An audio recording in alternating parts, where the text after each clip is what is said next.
వాడు సైకిల్ తొక్కుతుంటే నేను సైకిల్ ఎక్కి కూర్చుందామని వాడు వెనకాల ఇలా ఎక్కుతూ నడుద్దాం అనుకుంటే అది వేసుకోవడమే కొత్త, ప్యాంట్ వేసుకోవడమే కొత్త.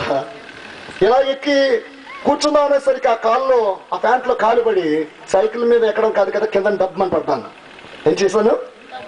కిందన పడేసరికి ఈ 2 ముక్కలు చిరిగిపోయాయి, ప్యాంట్ ముక్కలు పోయాయి, రక్తం కారుతుంది. ప్యాంటు చిరిగిపోయింది, రక్తం కారుతున్నందుకు ఏడలేదు కానీ ప్యాంటు చిరిగిపోయింది బాబోయ్ అని ఏడు చేస్తున్నాను. ఊరుకోరా, ఒకే ఒక ప్యాంటు మా మమ్మ లేక కొన్నది, క్రిస్మస్ కాలేజీకి సరిపోతుంది అనుకున్నది, ప్యాంటు చిరిగిపోయింది. అప్పుడు ఇంకో స్టైల్ ఏంటంటే ప్యాంటుకు ప్యాచ్లు వేసి వాడుకున్నాను తప్ప కుట్టించుకోవడానికి ఇంకా సామర్థ్యం అలవాట్లేదు దాన్ని ఇంకా ఎక్స్ట్రా నేను చేయాలనుకున్నాను. ఏం చేయ మోకాలు చెప్పులు చిరుగు, ప్యాంటు చిరిగిపోయి ఏడుస్తున్నాను. ఈరోజు చాలా మంది అలవాటు లేని వాటిని విశ్వాసులు అలవాటు చేసుకుంటున్నారు. నా ప్రియ సహోదరుడా సహోదరి, నువ్వు ఉండవలసిన తీరది. నీ అలవాట్లు ఏం కావాలి? దేవుడు నీకేం నేర్పిస్తున్నాడు? బైబిల్ చెప్తుంది చూడండి ఒకసారి విశ్వాసుల యొక్క అలవాట్లు ఏంటి. మన మాదిరి ఎవరు? ప్రభు యొక్క అలవాట్లేంటి? ఎవరని చెప్తారా? ప్రభువు వాడుకు చొప్పున ఏం చేసేవాడు? లూకా సువార్త 4:16 చదవండి అమ్మా. లూకా సువార్త 4:16. ప్రభువు తాను పెరిగిన నజరేతునకు వచ్చి తన వాడుకు చొప్పున విశ్రాంతి దినమందు సమాజ మందిరంలోనికి వెళ్ళి చదువుటకై ఏం చేస్తున్నాడు? నిరీక్షణాడు. వాడుక చొప్పున అంటే అలవాటు అనమాట. చెప్పండి, వాడుకంటే ఏంటి? అలవాటు. కొంతమందికి టీ కాఫీలు అలవాటు అయిపోతాయి. ఉదయాన్నే టీ పడిపోవాలా, ఏం చేయాలా? పాచి మొక్కంతో టీ ఇవ్వకపోతే తిట్టేస్తుంటారు, తలపోటు వచ్చేస్తుంటది. కొంతమందికి ఎంత తిన్నా అరగదు. చుట్ట ముక్కో, బీడి ముక్కో, సిగరెట్ ముక్కో కావిస్తేనే అరుగుతుందండి అంటారు. అలవాటు అయిపోతుంటది. నా ప్రియ సహోదరుడా సహోదరి, నీ అలవాట్లేంటి? ప్రభువైన యేసు యొక్క అలవాటు ఏంటి?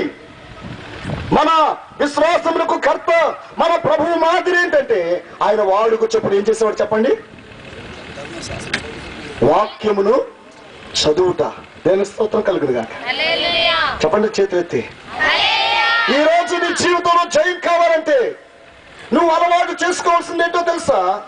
వాక్యమును చదవాలి. ఏం చేయాలా?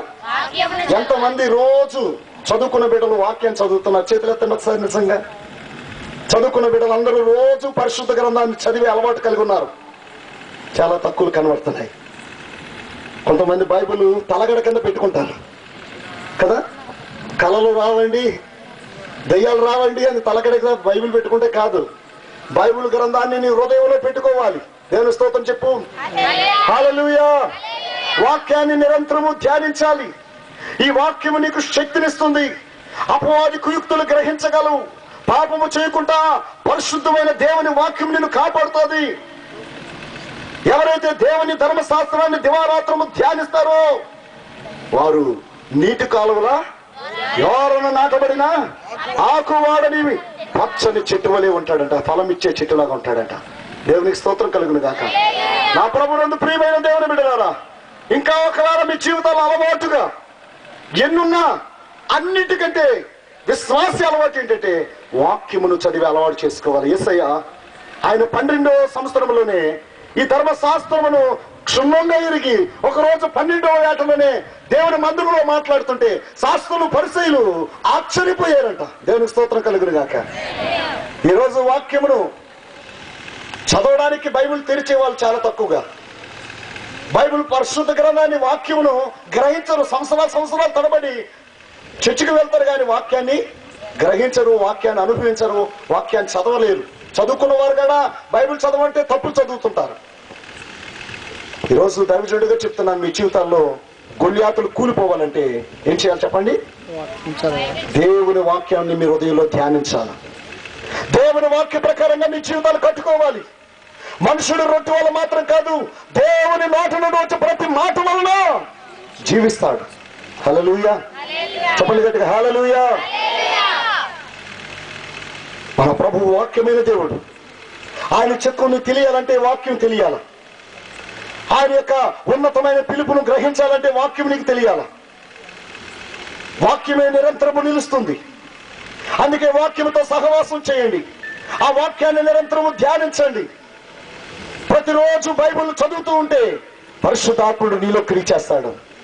ప్రభు మాటల ద్వారా శక్తి పొందుతావు. దేవునికి మహిమ కలుగును గాక. చాలా మంది ఈరోజు అయ్యా నాకు చదువు రాదా అని చెప్పవచ్చు. ఎవరాదు? మాకు చదువు రాలేదు పాస్టర్ గారు, వాక్యం చదవమంటారు ఏంటండి కదా. మీకు చదువు రాకపోవచ్చు కానీ మీకు చక్కని హృదయం ఉంది. దేవుని స్తోత్రం. ప్రతిరోజు వారంలో 2-3 సార్లు అయినా మీరు వాక్యాన్ని వింటున్నారు. పశువులు ఏం చేస్తారో తెలిసిన, గడ్డి బీడిలోకి వెళ్ళినప్పుడు ఆ గడ్డిని ఆవురావురావురావు తినేసి ఆ కట్టుగరు కట్టేస్తే ఏం చేస్తాయి, వాక్య తిన్నదాన్ని మరలా తేరుపు తెచ్చుకొని చక్కగా మెత్తగా నమిలి యజమానుడికి పాలిస్తాయి. దేవుని స్తోత్రం కలుగునుగా. మీకు చదువు సంఖ్య లేకపోయినా యేసుప్రభు వారు శిష్యులు కూడా చదువు రాని వారే. విద్య లేని పామరులను పిలిచాడు, దివ్యమైన బోధలెన్నో చేశాడు. విద్య లేని పామరులను పిలిచాడు, దివ్యమైన బోధలెన్నో చేశాడు. జాలరులకు చేసి భూమిలో నా మీరు నాకు సాక్షులన్నాడు. చేసి భూమిలో నా మీరు సాక్షులన్నాడు. ఆదరి చేరే దారే కనరాదు, సంద వెలుగు కనుమరుగైపోయి నా జీవితాల చీకటిలే మూడు. ఆదరి చేరే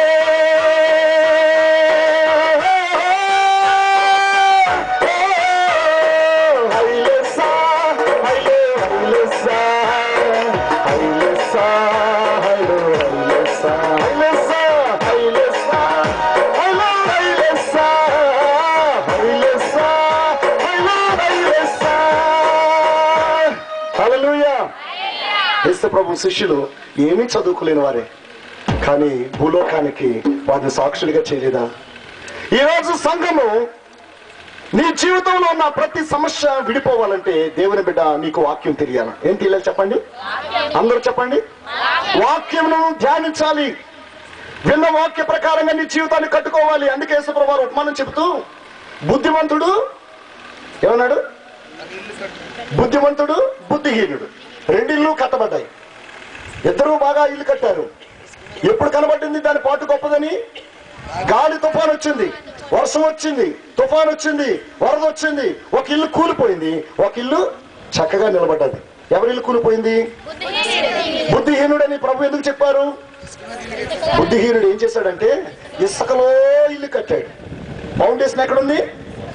బుద్ధిమంతుడు బండ మీద కట్టాడు. ఈ బండ అనగా ప్రభు అయిన యేసుక్రీస్తు, దేవుని వాక్యము. బుద్ధిహీనతంటే వాక్యం ఉండదు, వాక్యాన్ని గ్రహించరు, వాక్యానుసారంగా జీవించరు. వాక్యం ఎలా చెబుతుంటే అలాగే వెళ్తుంటారు. ఆదివారం చర్చ్ అంటే పాస్టర్ గారు మాకు పనులండి, పనులు చేస్తునండి. ఎలిజబెత్ అమ్మ గారు చర్చికి రమ్మంటే మాకు బాగుతావా? ఎలిజబెత్ అమ్మ గారికి ఏం చేస్తారు? పనుల్లో చర్చ రాను, ఉద్యోగం, వ్యాపారం. దేవుని శ్రేష్టత మీరు పొందాలంటే దేవుని వాక్యం చెబుతుంది 6 దినాలు నువ్వు కష్టపడు. ఏం చేయాలా? దేవుడిచ్చిన 6 దినాలు కష్టపడి పని చేసుకో. దేవుడు నీకు ఇచ్చిన విశ్రాంతి దినము, ప్రభువు నీకు ఇచ్చిన ఆ పునరుద్ధాన దినము, దేవుని మందిరంలో నువ్వు గడపడమే శ్రేష్టత. దేవుని మందిరంలో ఒక్క దినము గడుపుట 1000 దినముల కంటే శ్రేష్టమైన దీవులను పోగొట్టుకుంటున్నారు. ఎంతమంది విశ్వాసం ఆదివారం పెందల కంటే దేవుని మందిరానికి వెళ్తున్నారు?